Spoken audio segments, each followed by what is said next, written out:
ನಮಸ್ಕಾರ ಸ್ನೇಹಿತರೆ, ನಮ್ಮದು ಶ್ರೀ ಸಪ್ತಗಿರಿ ಮನೆಮದ್ದು ಎಂಬ ಚಾನಲಿಂದ ಅನೇಕ ರೀತಿಯ ಎಪಿಸೋಡನ್ನು ಕೊಡ್ತಾಯಿದ್ದೀವಿ. ಇವತ್ತಿನ ಎಪಿಸೋಡಲ್ಲಿ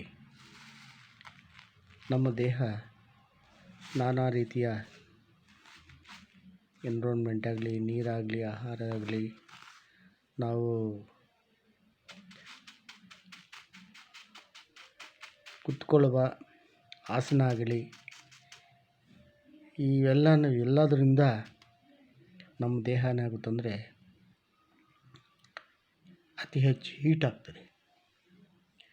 ಆ ಉಷ್ಣತೆ ಜಾಸ್ತಿ ಆದಾಗ ನಮಗೆ ಅನೇಕ ರೀತಿಯ ಕಾಯಿಲೆಗಳು ಶುರುವಾಗ್ತವೆ.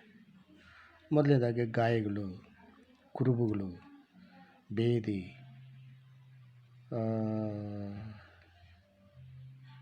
ಚಳಿ, ಜ್ವರ, ನೆಗಡಿ ಇತ್ಯಾದಿ ಬರ್ತವೆ. ಇವುಗಳನ್ನು ನಾವು ಮನೆಯಲ್ಲಿರುವಂತಹ ವಸ್ತುಗಳಿಂದ ನಮ್ಮ ದೇಹ ತಂಪು ಮಾಡ್ಕೋಬೇಕು. ಯಾವ ಥರ ತಂಪು ಮಾಡಬೇಕು?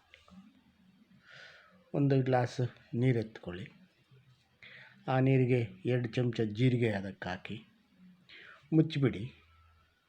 ಬೆಳಗ್ಗೆ ಎದ್ದು ಈ ನೀರನ್ನು ಶೋಧಿಸ್ಕೊಂಡು ಬೇಕಾದರೆ ಸ್ವಲ್ಪ ಲಿಟ್ಲ್ ಬಿಟ್ ಅಂದರೆ ಶಾಖ ಮಾಡ್ಕೊಂಡು ಕುಡಿಬೋದು, ಜಾಸ್ತಿ ಕಾಯಿಸಬಾರ್ದು. ಈ ನೀರನ್ನು ಸೇವನೆ ಮಾಡ್ತಾ ಬಂದರೆ ದೇಹ ತಂಪಾಗುತ್ತೆ, ಅನೇಕ ರೀತಿ ಕಾಯಿಲೆಗಳು ಕಡಿಮೆ ಆಗ್ತವೆ. ಇದನ್ನು ಬಿಟ್ಟು ನಾವು ಆಸ್ಪತ್ರೆಗೆ ಹೋಗಿ ಅಲ್ಲಿ ಆ ಟ್ಯಾಬ್ಲೆಟು, ಈ ಟ್ಯಾಬ್ಲೆಟು, ಆ ಇಂಜೆಕ್ಷನ್ ಎತ್ಕೊಂಡು ಇದು ಮಾಡ್ತಾ ಬಂದರೆ ಅದು ಸೈಡ್ ಎಫೆಕ್ಟ್. ಇದನ್ನು ಸೈಡ್ ಎಫೆಕ್ಟ್ ಇಲ್ಲ, ಅದು ಸೈಡ್ ಎಫೆಕ್ಟ್ ಇದೆ.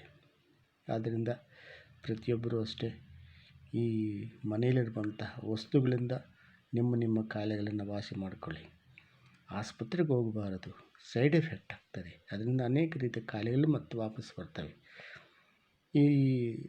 ಇದು ಆಲ್ಮೋಸ್ಟ್ ಆಲ್ ಜಾಸ್ತಿ ಹೆಣ್ಮಕ್ಳು ಹೊರಗಡೆ ಹೋಗಲ್ಲ.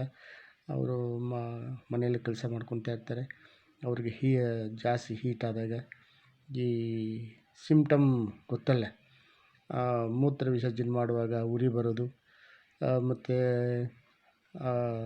ಕಕ್ಕಸ್ಗೆ ಹೋದಾಗ ಅಲ್ಲಿ ಸ್ವಲ್ಪ ಉರಿ ಬರೋದು, ಹೊಟ್ಟೆ ಉರಿ, ಕಣ್ಣು ಉರಿ, ಇತ್ಯಾದಿಗಳಿಂದ ಸಿಂಪ್ಟಮ್ ಬರ್ತದೆ. ಅಂಥ ಒಂದು ಸಿಂಪ್ಟಮಲ್ಲಿ ಇದನ್ನು ಉಪಯೋಗಿಸ್ಕೊಂಡ್ರೆ ಅವೆಲ್ಲ ನಾವು ಇದು ಮಾಡ್ಕೋಬೋದು. ನಮಸ್ಕಾರ. ಇದನ್ನು ನೋಡಿ ಲೈಕ್ ಮಾಡಿ, ಶೇರ್ ಮಾಡಿ, ಸಬ್ಸ್ಕ್ರೈಬ್ ಮಾಡಿ, ಎಲ್ಲರೂ ಮಾಡ್ಕೊಳ್ಳಿ. ಅವ್ರ ಮನೆಗೆ ಅವರೇ ವೈದ್ಯ. ನಮಸ್ಕಾರ ಸ್ನೇಹಿತರೆ.